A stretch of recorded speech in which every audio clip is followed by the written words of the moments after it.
गांव का नाम था चमकपुर, मगर हकीकत में वहां पर हर तरफ कचरा ही कचरा था।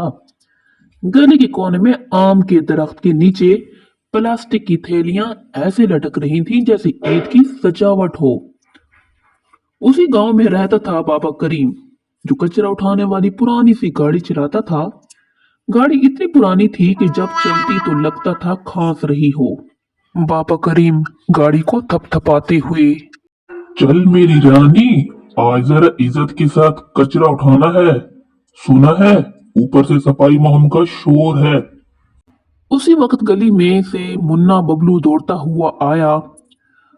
मुन्ना बबलू हंसते हुए, बाबा, आज तो पूरा गांव झाड़ू लेकर घूम रहा है।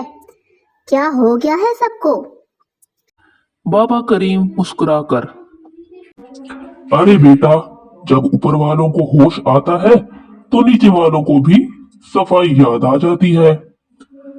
इतने में मोहल्ले की आंटी शमीम बालकोनी से बोली, बाबा करीम जरा जल्दी आना, आज हमने पहली बार घर का कचरा थैली में डाला है।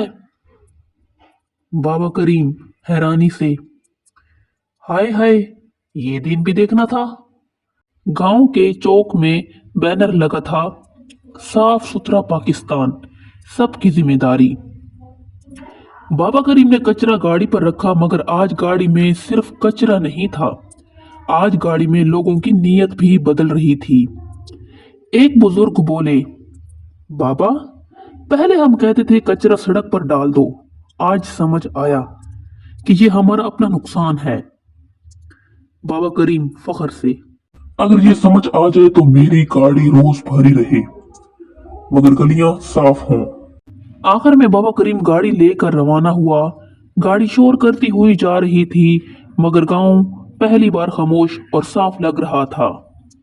बाबा करीम आसमान की तरफ देखकर, या अल्लाह, ये सफाई सिर्फ मुहिम ना हो, आदत बन जाए। सफाई किसी एक दिन की मुहिम नहीं, ये हर दिन की जिम्मेदारी है। अगर नियत साफ हो तो गांव भी चमकपुर बन सकता है।